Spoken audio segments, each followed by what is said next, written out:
Hello student, in this video lecture we are dealing with PCR, that is polymerase chain reaction. It also have its nickname, that is People's choice reaction.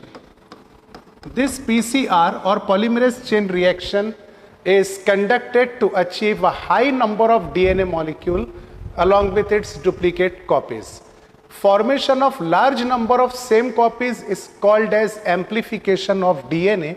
So amplification is the main theme for polymerase chain reaction, that is PCR. मान लीजिए आपने किसी donor organism से DNA molecule isolate किया है, उस DNA को restriction endonuclease से ट्रीट करने के बाद जीन ऑफ इंटरेस्ट आपने आइसोलेट किया, तो ये gene of interest single original copy में एग्जिस्टेड रहेगा. इसके अगर आप मल्टीपल कॉपीज बनाना चाहते हैं, और मल्टीपल कॉपीज बनाना भी चाहिए क्योंकि आरडीएनए टेक्नोलॉजी में अगर आप ओरिजिनल डीएनए जीन यूज कर लेते हैं और वो करप्ट हो जाता है, तो फिर से आपको डोनर ऑर्गेनिज्म से डीएनए निकालना पड़ेगा, उसको कट करना पड़ेगा, प्यूरिफिकेशन, सेपरेशन, सारा टाइम और टेक्निक आपकी वेस्ट हो जाएगी. नंबर ऑफ मल्टीपल कॉपीज बना के रखने में हमको ये बेनिफिट होता है कि अगर एक कॉपी वेस्टेज भी हो गई तो उसकी डुप्लीकेट कॉपी हमारे पास में अवेलेबल होती है. जीन का डुप्लीकेट कॉपी बनाने के कई तरीके हैं. एक तरीका तो ये है कि आप जीन ऑफ इंटरेस्ट को प्लाज्मिड के साथ में लाइगेट कीजिए और उसको बैक्टीरिया में ट्रांसफॉर्म कर दीजिए. प्लाज्मिड खुद मल्टीप्लाई होगा, साथ ही साथ जीन ऑफ इंटरेस्ट की भी मल्टीपल कॉपी बनती जाएगी. लेकिन एक आर्टिफिशियल सिंथेटिक तरीका है जिसके बारे में आज हम डिस्कस करने जा रहे हैं, and that method is called as polymerase chain reaction, which was first invented by the scientist Kary-Mullis in 1984. Kary Mullis ने पॉलीमरेज चेन रिएक्शन परफॉर्म करने के लिए अपना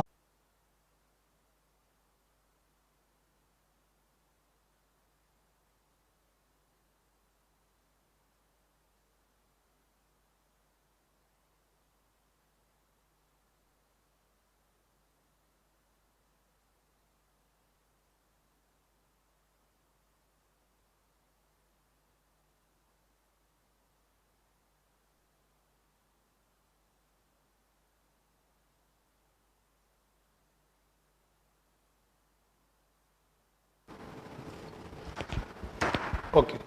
So thermostat is an instrument which is used to form billions of copy of the single gene. There are three main steps in polymerase chain reaction. The first step is heat denaturation. Consider कीजिए कि ये आपका gene of interest है जिसको आपने restriction endonuclease enzyme से cut किया, separate किया और आइडेंटिफाई करके प्यूरिफाई किया. इस जीन और डबल स्टैंडर्ड डीएनए को थर्मोस्टेट मशीन में रखकर 91 डिग्री सेल्सियस पर आपको एडजस्ट करना पड़ेगा, टेम्परेचर रेगुलेट करना पड़ेगा. 91 डिग्री सेल्सियस पे क्या होगा कि all the hydrogen bonds get broken down and both strands of DNA get separated from each other. आप देख रहे होंगे कि हीट के बाद में नेक्स्ट स्टेप में क्या हुआ कि हाइड्रोजन बॉन्ड ब्रेक होने की वजह से एक स्टैंड ऊपर और एक स्टैंड नीचे आ गया. This is called as denaturation, means conversion of double standard DNA into two single strand due to high temperature. Now after separation of two complementary strand with each other, the second step is annealing. Denaturation is first step. Second step is annealing, which is performed in between 50 to 75 degrees Celsius. Annealing means attachment of RNA primers. What is primer? Primer is a small segment of RNA which is made up of oligonucleotides. Means synthetic or artificial nucleotide. Oligo nucleotides. Oligonucleotide का मतलब होता है artificially synthesized nucleotide. तो आपको एक test tube लेना है, उसमें adenine, guanine, cytosine, uracil multiple form में ऐड करने हैं, लाइगेज एंजाइम ऐड करना है। तो ये एंजाइम न्यूक्लियोटाइड्स को एक दूसरे से ज्वाइन करेगा और स्मॉल सेगमेंट ऑफ आरएनए तैयार हो जाएगा। इसे आप आर्टिफिशियल आरएनए भी कह सकते हैं। So this small segment, 2 segment लेना है आपको, क्योंकि सेपरेटेड स्टैंड आपके पास में 2 है। एक सेगमेंट आपका लगेगा ऊपर वाले स्टैंड पर, ये आरएनए का सेगमेंट है, और दूसरा सेगमेंट आपका लगेगा नीचे वाले स्टैंड पर। आरएनए प्राइमर का जो अटैचमेंट है वो टेम्पलेट डीएनए से एंटी पैरेलल ओरिएंटेशन शो करता है। यानी अगर ऊपर का जो डीएनए स्टैंड है राइट साइड में 3 डैश है, प्राइमर के राइट साइड में 5 डैश रहेगा, it is anti parallel orientation. In the same sense lower stand of DNA having 3 dash at the left, then RNA primer has 5 dash at the left. It again show the anti-parallel orientation. Attachment of RNA primer to the both strand but on opposite and inner side. देखिए primer opposite side में भी attach हुए हैं और DNA segment के inner side में attach हुए। This is called as annealing process.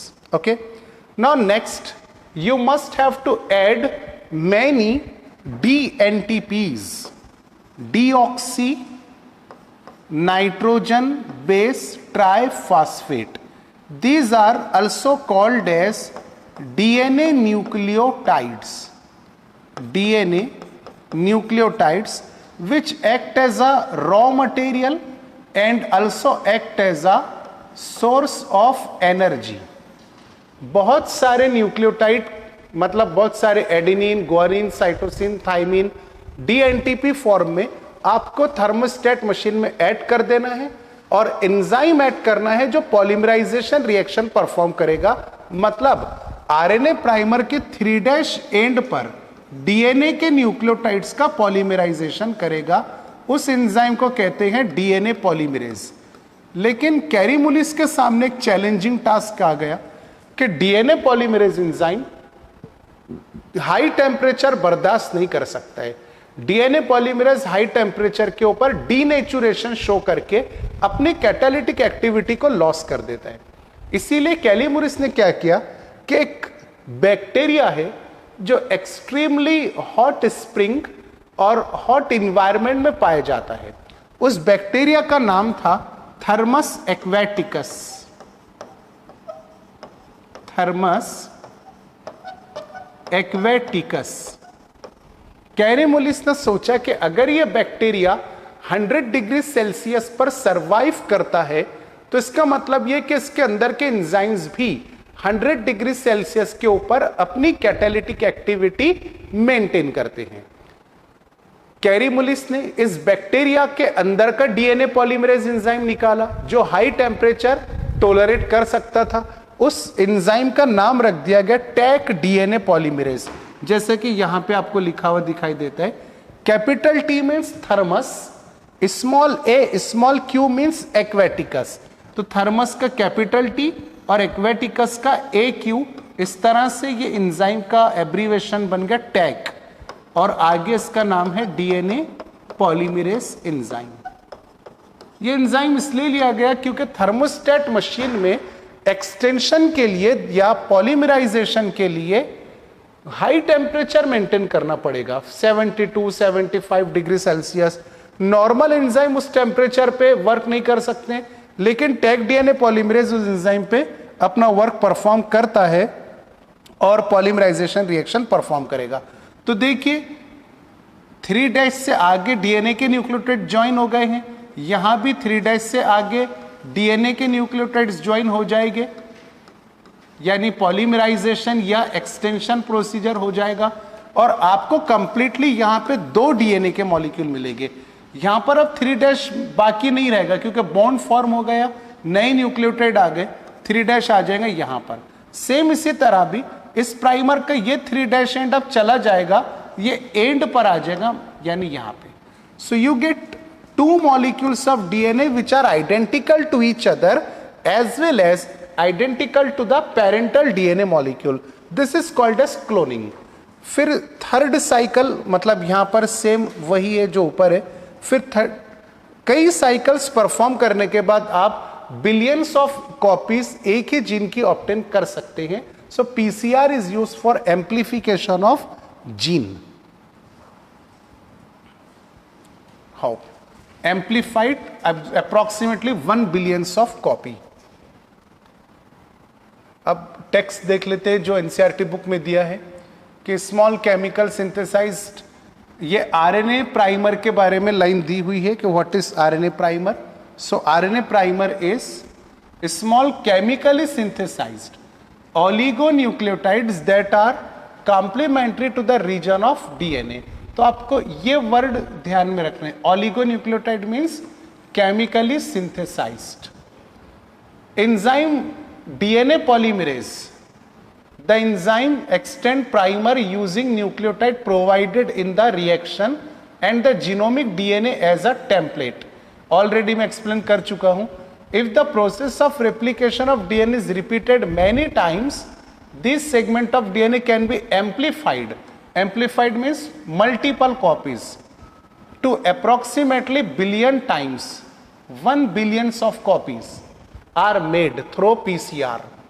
Such repeated amplification is achieved by the use of thermostable DNA polymerase isolated from bacterium. The name of bacterium is Thermus aquaticus, which remain active during the high temperature. देखिए, Thermus aquaticus bacteria से निकाला गया enzyme यानी Taq DNA polymerase high temperature के ऊपर भी अपनी action show कर सकता है. Induced denaturation of double standard DNA, the amplified fragment if desired can now be use to ligate with a vector. यानी अगर आपके पास 1 बिलियंस ऑफ कॉपीज आ गई हैं और आप चाहते हैं कि एक आधी कॉपी को वेक्टर के साथ क्लोन कर दें, तो आप बिल्कुल परफॉर्म कर सकते हैं, क्योंकि आपके पास में अब जीन ऑफ इंटरेस्ट की डेफिशिएंसी नहीं है, बहुत सारी कॉपीज अवेलेबल है. Now insertion of recombinant DNA into the host cell और ऑर्गेनिज्म, ये टॉपिक बच्चों हमने पहले ले चुका था बहुत डिटेल के अंदर. इसमें सब वही चीजें repeat, ampicillin resistance gene, tetracycline resistance gene. तो आप जस्ट इसको एक बार रीड कर लीजिएगा, सिलेक्टेबल मार्कर वगैरह. इसमें last topic of this chapter is obtaining the foreign gene product. मैं आपको यहां पे एक बात बताना चाहूंगा कि जीन का प्रोडक्ट क्या होता है. इसके पहले भी हम लोगों ने डिस्कस किए हैं. जीन का प्रोडक्ट होता है प्रोटीन. ये फिर आगे चलकर एंजाइम में भी कन्वर्ट हो सकता है, यानी primary protein, secondary protein, tertiary protein, that is enzyme. तो हम लोग ने क्लोनिंग इसलिए किया, आरडीएनए टेक्नोलॉजी एक्सपेरिमेंट इसलिए परफॉर्म किया कि हम पर्टिकुलर जीन का प्रोडक्ट हासिल कर सके लार्ज स्केल पर, क्योंकि ये कमर्शियल एक्सपेरिमेंट होते हैं. जैसा कि इंसुलिन बनाना है या कोई दूसरा प्रोटीन हार्मोन आपको चाहिए या कोई एंजाइम चाहिए, तो आप उसको लार्ज स्केल में सिंथेसाइज करते हैं ताकि मार्केट में सेल कर सके. मान लीजिए कि आपके पास में ये जीन ऑफ इंटरेस्ट है, रिकॉम्बिनेंट डीएनए बना लेता हूं मैं डायरेक्ट. ये जो जिगजैग है ये है आपका जीन ऑफ इंटरेस्ट, ये है आपका प्लाज्मिड. इस प्लाज्मिड को आपने बैक्टीरिया के अंदर ट्रांसफॉर्म कर दिया. ओके, अब आप ये चाहेंगे कि प्लाज्मिड एक्टिवेट हो, जीन भी एक्टिवेट हो और जीन अपना प्रोडक्ट तैयार कर ले, यानी प्रोटीन. इस तरह के लाखों, करोड़ों, मिलियंस, बिलियंस ऑफ बैक्टीरिया आपके पास में रहेंगे. हर बैक्टीरिया अपने अंदर इस जीन वाला प्रोटीन बनाता जाएगा, मतलब same type of protein her bacteria के अंदर सिंथेसाइज होगा. तो आप चाहेंगे कि सभी बैक्टीरिया में से ये प्रोटीन हम निकाल लें, इसको प्यूरिफाई करें और मार्केट में सेल करें. तो किस तरह से किया जाता है इसके बारे में यहां पे हम स्टडी करेंगे. When you insert a piece of alien DNA यानी कि gene of interest into cloning vector, तो ये आपका एलियन डीएनए हो गया जिगजैग लाइन और ये हो गया आपका vector, and transfer into bacteria, plant और animal cell, Indian DNA get multiplied in almost recombinant technology. Ultimate aim देखिए, रिकॉम्बिनेंट डीएनए टेक्नोलॉजी का एम क्या होता है is to produce desirable protein, यानी हमको उस पर्टिकुलर जीन का क्या चाहिए, protein. Hence there is a need for recombinant DNA to be expressed, यानी उस रिकॉम्बिनेंट डीएनए ने एक्सप्रेस होना जरूरी है. The foreign gene gate express under appropriate condition. Gene जो हमने वेक्टर के साथ ट्रांसफॉर्म किया, उस जीन को ऑप्टिमम कंडीशन प्रोवाइड करनी पड़ेगी, यानी optimum temperature, optimum pressure, optimum humidity. ये सारी चीजें जब अवेलेबल होगी उस जीन को, ये सब फैक्टर कितने मेंटेन करने, मतलब सर टेम्परेचर कितना चाहिए, प्रेशर कितना चाहिए, ह्यूमिडिटी कितना चाहिए, पीएच कितना चाहिए, उतना चाहिए जितना डोनर ऑर्गेनिज्म के सेल के सराउंडिंग में होता है.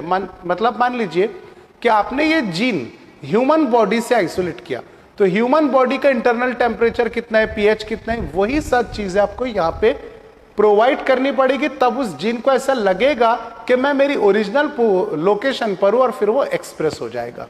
That are called as appropriate conditions और optimum conditions. Next paragraph. After having clone gene of interest, optimise condition, फिर से वही है, ऑप्टिमाइज कंडीशन देंगे तो क्लोनिंग होगी, मतलब नंबर ऑफ कॉपीज बन जाएगी आपके जीन की. इंड्यूस एक्सप्रेशन टारगेट प्रोटीन, तो टारगेट प्रोटीन बनाएगा. One has to consider producing it on a large scale. Can you think of any reason why there is a need for large scale production?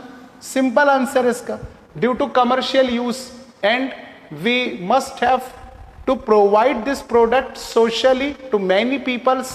जैसे अभी corona virus चल रहा है, कोविड-19, उसका vaccine अगर कोई कंट्री बनाता है या हम लोग अगर बना लेते हैं तो स्मॉल स्केल में तो नहीं बनाएंगे ना, लार्ज स्केल में बनाएंगे ताकि मैनकाइंड का बेनिफिट हो सकते हैं, ह्यूमन का बेनिफिट हम लोग कर सके. तो ये रीजन है लार्ज स्केल प्रोडक्शन का. If any protein encoding gene is express in heterologous host. देखिए ये बच्चों इंपॉर्टेंट टर्म है, हेट्रोलॉगस होस्ट किसे कहेंगे? ऐसा होस्ट जिसमें दो या दो से ज्यादा जीन साइमल्टेनियस एक्सप्रेस हो जाए. मान लीजिए कि ये आपका डिजायर जीन है, लेकिन इसके अलावा प्लाज्मिड के पास में भी अपना खुद का जीन है, ये भी एक्सप्रेस होगा और अपना प्रोटीन बनाएगा. प्लाज्मिड पर और बहुत सारे जीन्स हैं, सारे जीन एक्सप्रेस होंगे और अपना अपना प्रोटीन बनाएंगे. It is called as heterologous host. फिर क्या होता है कि एक प्रोटीन कभी कभी दूसरे के साथ ज्वाइन हो जाता है, ये दोनों तीसरे के साथ ज्वाइन हो जाते हैं, तो मल्टीपल प्रोटीन के कॉम्बिनेशन को रिकॉम्बिनेंट प्रोटीन कहते हैं. आगे आएगा ये लाइन में. It is called as recombinant protein. Yes, means जो मैंने भी बताया कि प्रोटीन अलग अलग टाइप के होते हैं पर वो कभी कभी ज्वाइन हो जाते हैं. The cell harboring cloned gene of interest may grown on a small scale in the laboratory. यानी लेबोरेटरी में अगर हम एक्सपेरिमेंट परफॉर्म कर रहे हैं तो वो एक छोटा सा लार्ज स्केल एक्सपेरिमेंट हो सकता है जिसमें बहुत कम बैक्टीरिया है या बहुत कम प्रोडक्ट ऑफ प्रोटीन आपको ऑब्टेन हो.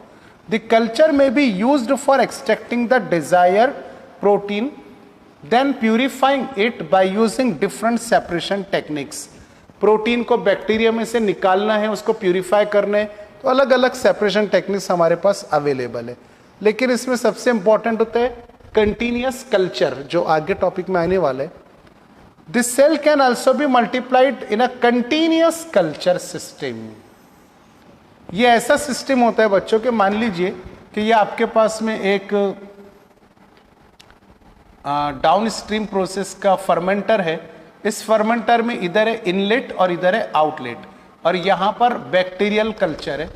तो आपको इनलेट से कंटिन्यूअस कल्चर मीडियम ऐड करती जानी है, फ्रेश मीडियम यानी फ्रेश न्यूट्रिएंट्स और यूज्ड न्यूट्रिएंट्स, मतलब बैक्टीरिया यहां पे कंज्यूम कर लेंगे न्यूट्रिएंट्स को, फिर जो यूजलेस हो जाएगा या यूज्ड हो जाएगा उसको आउटलेट में से बाहर निकाल लेंगे.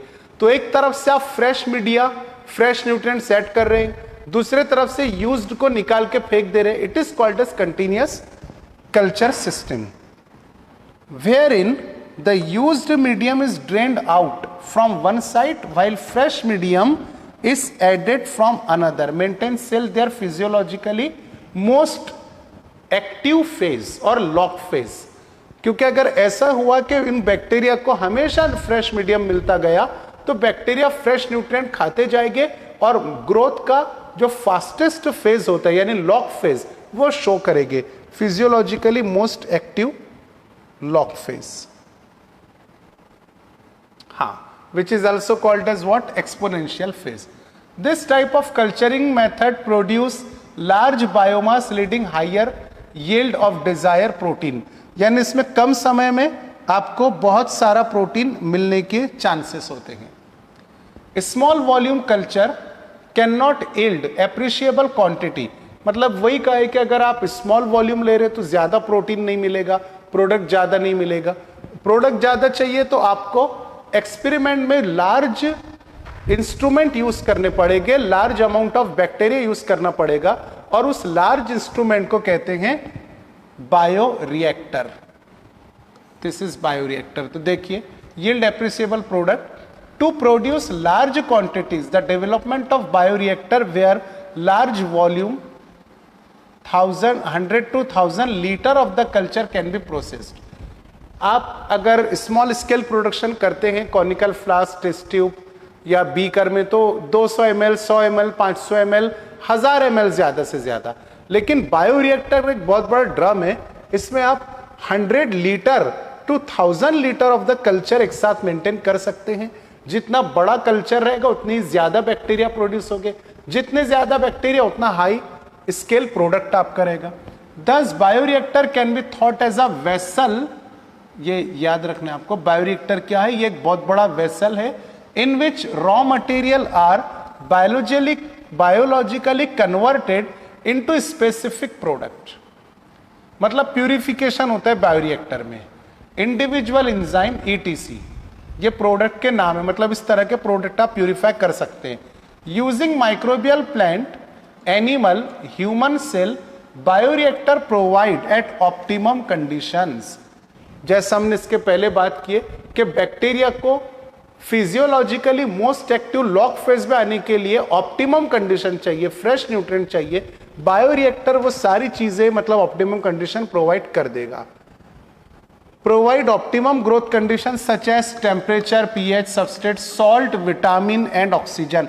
ये बच्चों एक एक वर्ड आपको याद रखना है कि ऑप्टिमम ग्रोथ कंडीशन बायोरिएक्टर में कौन सी मेंटेन होती है.